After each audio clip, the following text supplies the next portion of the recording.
Welcome back to part 2 of season 2 of the series that we're now calling Haverford Quest. We are going to be in European action again tonight, and who thought we'd be saying that at the beginning of our second season of this Journeyman adventure, where we're trying to reach a major European final, only managing clubs in nations that have never produced a European finalist before. As a reminder, we're going to be facing Velez today, a team from Bosnia who beat us 2-1 in our first episode of season 2. But we were in that game and we nicked an away goal. I know those don't count, but at least gives us some hope that we can breach their defence. They've got a pretty decent lineup compared to ours, I think, but you never know. With home advantage, I say home advantage, I think we're playing at Swansea City Stadium.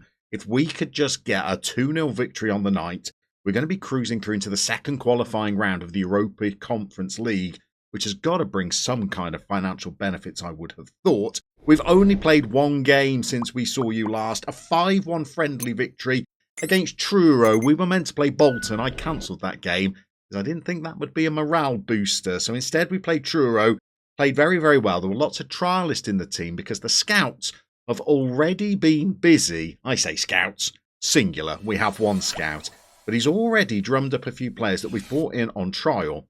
And it's scouting that I want to make the focus of today's video and get your expert opinion.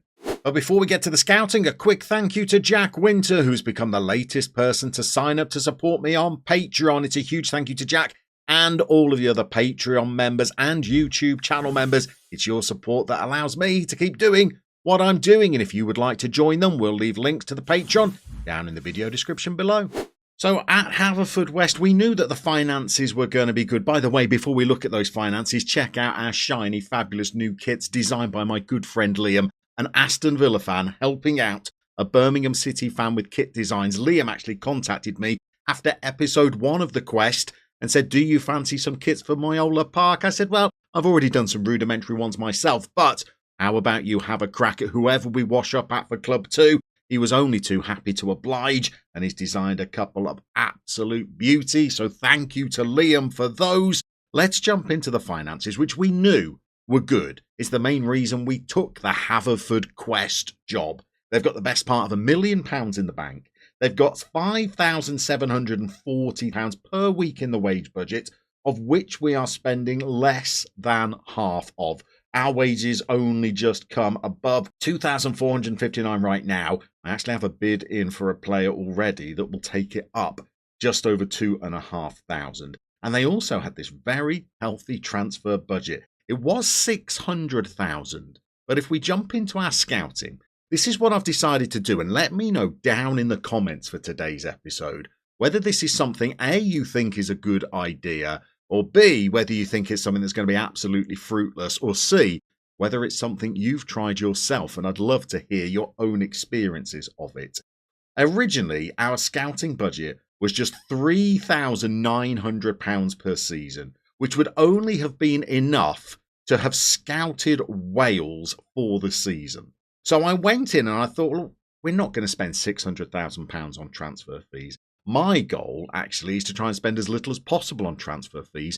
Then we can apportion that money, hopefully, elsewhere around the club. And one of the places I think we might be able to spend it is on additional scouting. So I moved a little bit of the transfer budget over to the scouting budget. And just sliding it one notch over gave us £67,000 to spend on scouting. Perhaps that might be overkill, I'm not sure. But I thought what we would do is scout the UK and Ireland at a much higher price per month. But I thought that that might help find us players that have been released from clubs in England and Scotland and Ireland as well that might be of use to our first team. But I'm thinking of going a stage further. We have got job adverts out at the moment for additional scouts because we only have one at the moment.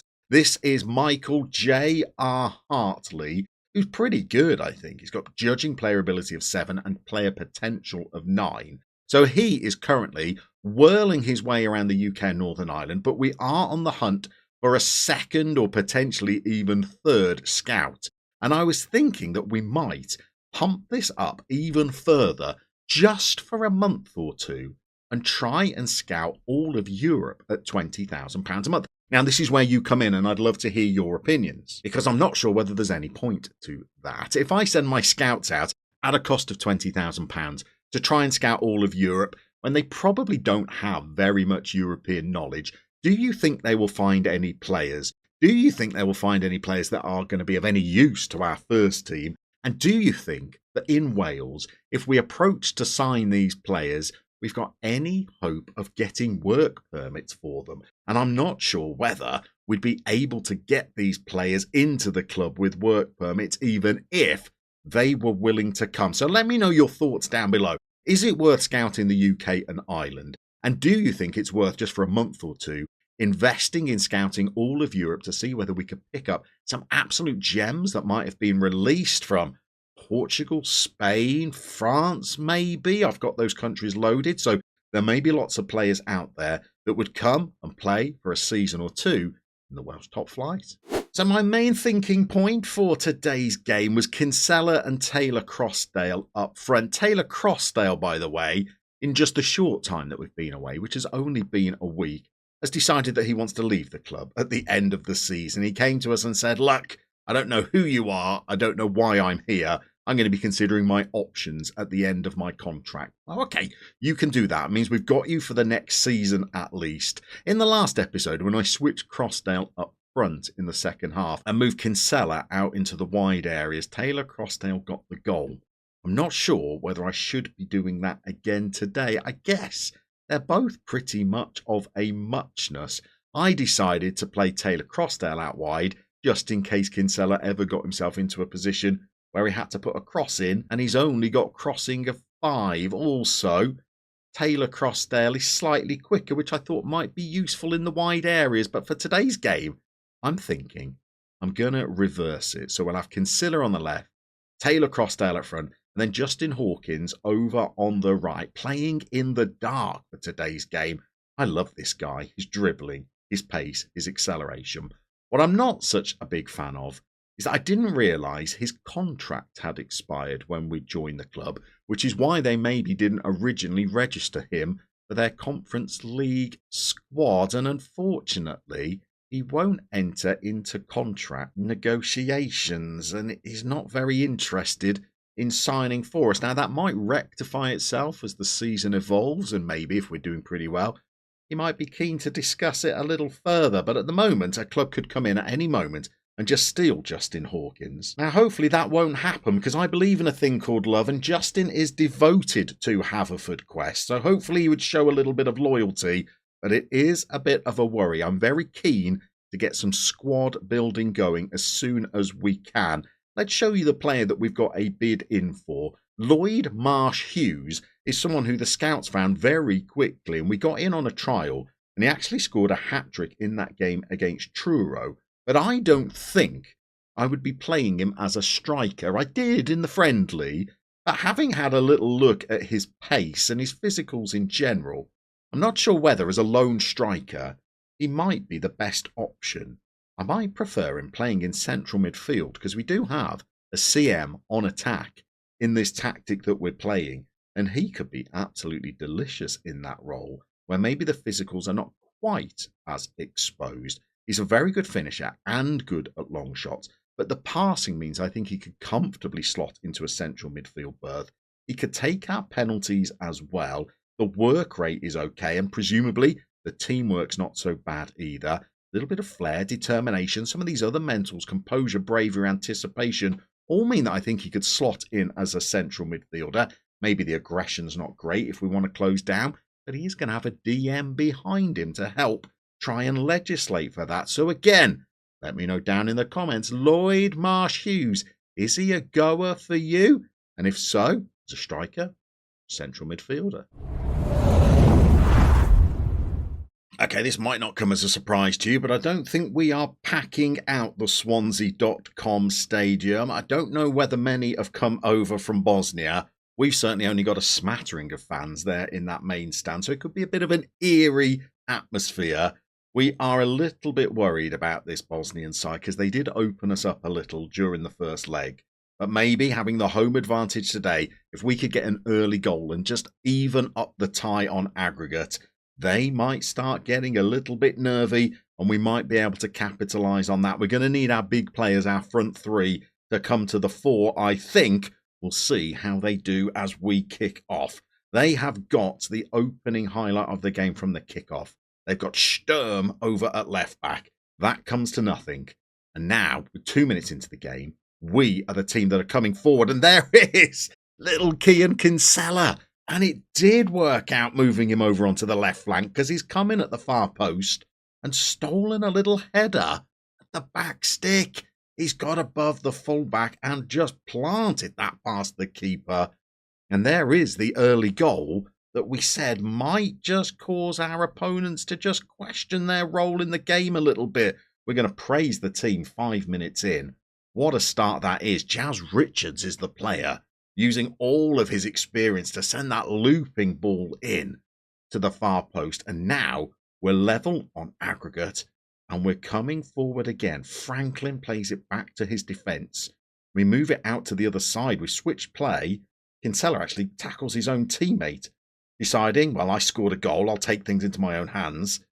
We've managed to lose possession and win it back again.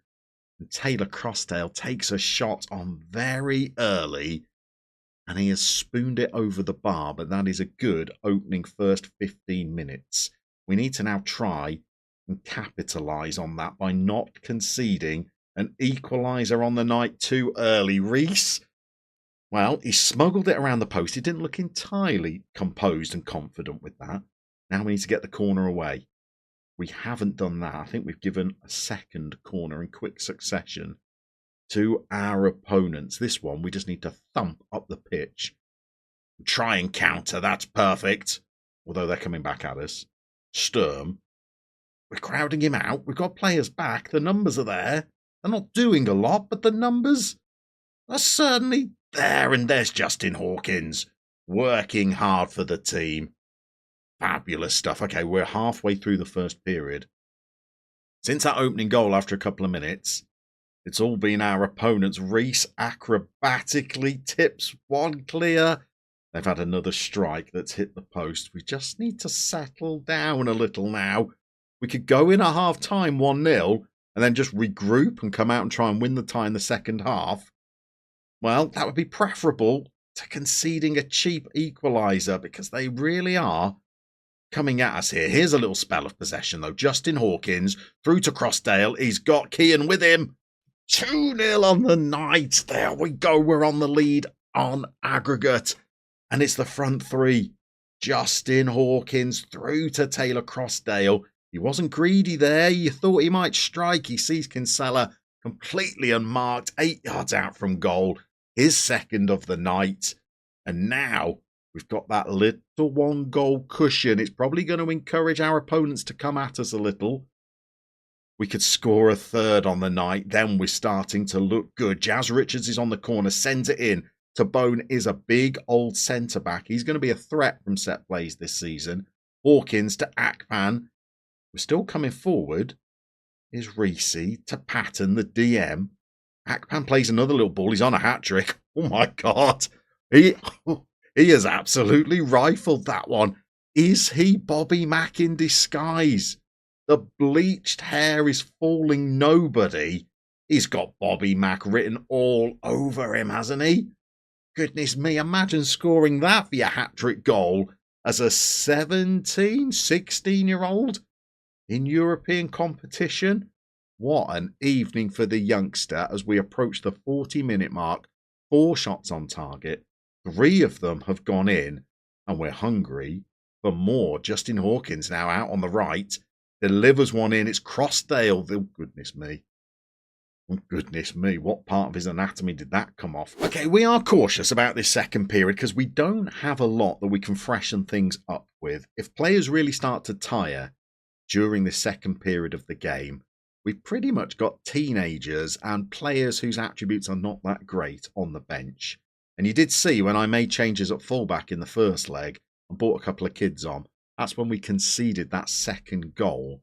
So I'm a bit reluctant to use the bench unless we've got a very healthy lead. And Crossdale tries to get us a 4th goal on the night. He's actually dug out quite a good effort there that goalkeeper has pushed wide.